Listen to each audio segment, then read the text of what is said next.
Video को and तक जरूर देखें इंजीनियर्स। अगर आपको सीबीआर टेस्ट स्पेशली समझना है तो ये एपिसोड आपके लिए मस्ट वॉच है। और हाँ, वीडियो पसंद आए तो लाइक, सब्सक्राइब और शेयर करना ना भूलें ताकि आपको मिल सके next episode CBR specimen compaction and soaking procedure सबसे पहले। Welcome back engineer. ये है episode number 2 of our California bearing ratio test series based on AASHTO T193 99 2003।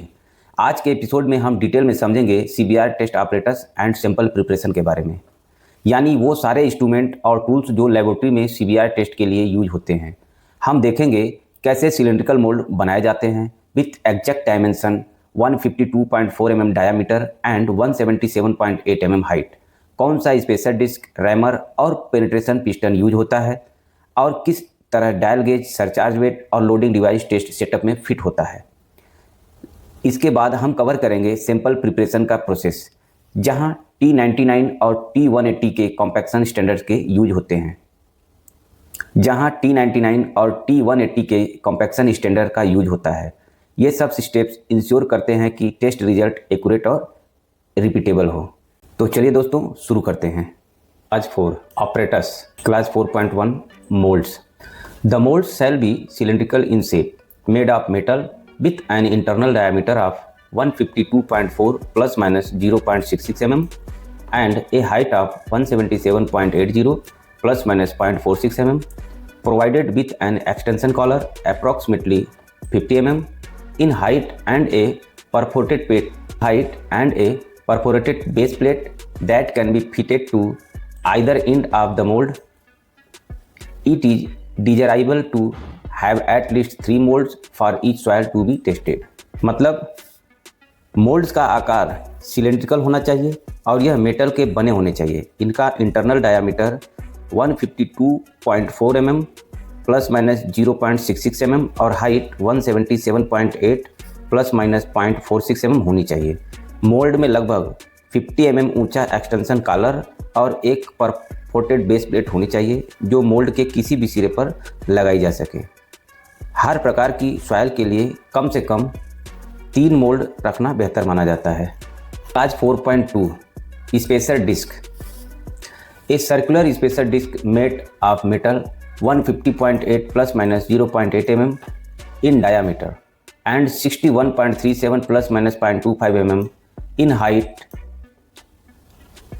Note, when using molds having a height of 177.8 mm, a spacer disc height of 61.37 mm is needed to obtain a thickness of compacted specimen that conform to the thickness 116.43 mm of specimen in T99 and T180।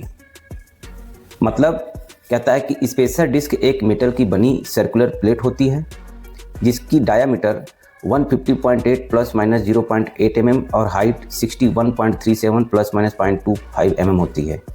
Note क्या कहता है कि जब mould height 177.8 mm होती है तब 61.37 mm ऊंचाई की स्पेसर डिस्क का उपयोग किया जाता है ताकि कॉम्पैक्टेड स्पेसिमेन थिकनेस लगभग 116.43 mm प्राप्त हो सके, जैसा कि T99 और T180 में बताया गया है। Class 4.3 rammer. A rammer as specified in either T99 और T180। रैमर वही होना चाहिए जैसा कि T99 और T180 में बताया गया है। Class 4.4 operators for measuring expansion. मतलब एक्सपेंशन मापने का उपकरण। This consist of A swell plate with adjustable steam and A tripod support for a dial indicator. Figure 1, they swell plate is made of metal 149.2 plus minus 1.6 mm in diameter and is perforated with 1.6 mm diameter holes. The tripod used to support the dial indicator is arranged to fit the mold extension collar। मतलब यह उपकरण एक swell plate जिसमें adjustable steam होता है और एक tripod support dial indicator को पकड़ने के लिए ओ से बना होता है। स्वेल प्लेट मेटल की बनी होती है जिसकी डायामीटर 149.2 प्लस माइनस 1.6 mm होती है और इसमें 1.6 mm के छोटे छोटे होल्स बने होते हैं।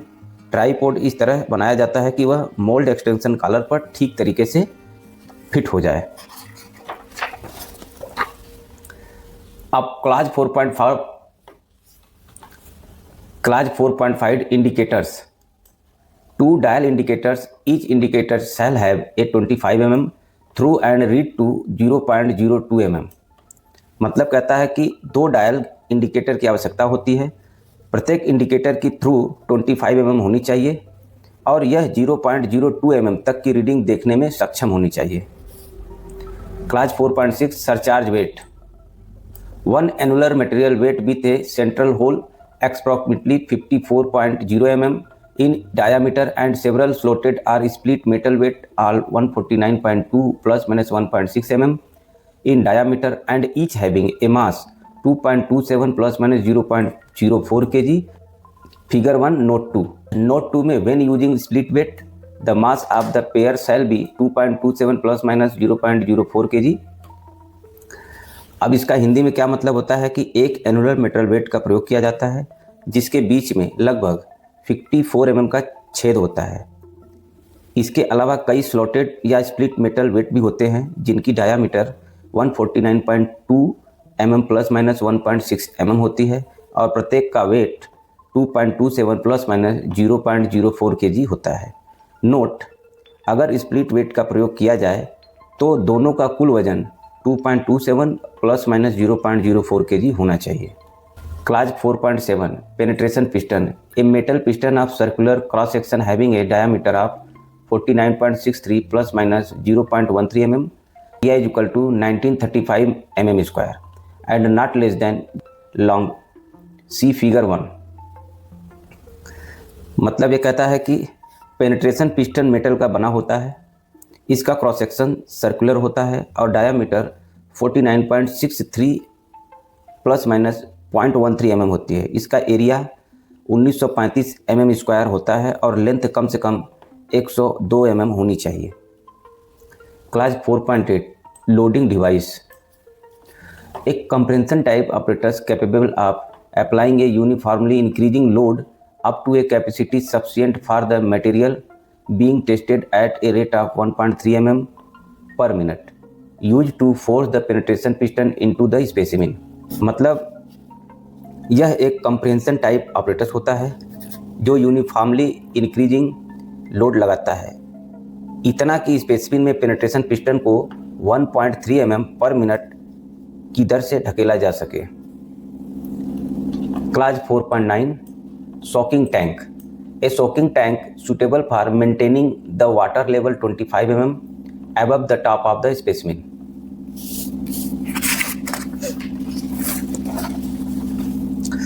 सोकिंग टैंक ऐसा होना चाहिए जिसमें वाटर लेवल को स्पेसिमेन के टॉप से 25 mm ऊपर तक बनाए रखा जा सके।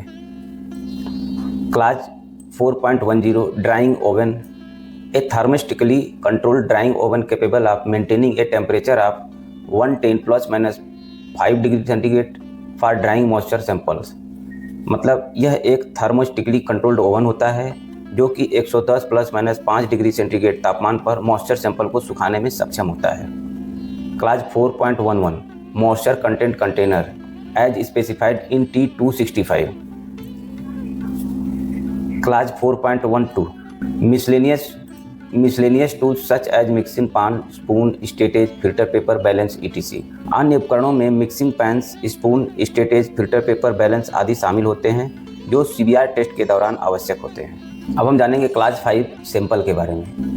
Class 5.1 the sample shall be handled and specimen for compaction shall be prepared in accordance with the procedure given in T99 और T180 for compaction in 152.4 mm mould except as follows. मतलब कहता है कि क्लास 5.1 सैंपल को संभालने और compaction specimen तैयार करने की प्रक्रिया T99 या T180 में दी गई विधि के अनुसार की जाएगी जो 152.4 mm मोल्ड में कॉम्पैक्शन के लिए है सिवाय नीचे दिए गए अपवादों के। Class 5.1.1 if all material passes a 19 mm सीप the entire gradation shall be used for preparing specimen for compaction without modification। If there is material retained on the 19 mm sheet, the material retained on the 19 mm sheet shall be removed and replaced by an equal amount of material passing the 19 mm sieves and retained on the 4.7 mm sieves obtained by separation from portion of the sample not otherwise used for testing। मतलब ये कहता है कि यदि सारा material 19 mm सीप से गुजर जाता है तो बिना किसी बदलाव के पूरी ग्रेडेशन का उपयोग कॉम्पैक्शन स्पेसिमेन तैयार करने में किया जाएगा। लेकिन यदि कुछ मटेरियल 19 mm सीप पर रिटेन रह जाता है तो उस रिटेन मटेरियल को हटाकर उतनी ही मात्रा में मटेरियल डाला जाएगा जो 19 mm सीप से प्राप्त हो, जो 19 mm सीप से पास होकर 4.7 mm सीप पर रिटेन हो। यह रिप्लेसमेंट मटेरियल उसी सैंपल के हिस्से से लिया जाएगा जिसे टेस्टिंग में उपयोग किया जा रहा है। Class 5.1.2 bearing ratio at optimum water content. From a sample having a mass of 35 kg or more, select a representative portion having a mass of approximately 11 kg for a moisture density test and divide the remainder of the sample to obtain 3 representative portion having a mass of approximately 6.8 kg each। मतलब optimum water content पर bearing ratio, यदि sample का मास 35 kg या उससे अधिक है तो लगभग 11 kg का एक प्रातिनिधिक हिस्सा मॉइस्चर डेंसिटी टेस्ट के लिए चुना जाएगा। बाकी बचे सैंपल को 3 भागों में बांटा जाएगा। प्रत्येक का मास लगभग 6.8 kg होगा ताकि उन्हें CBR टेस्ट स्पेसिमेन के रूप में प्रयोग किया जा सके। Class 5.1.3 bearing ratio for a range of water content.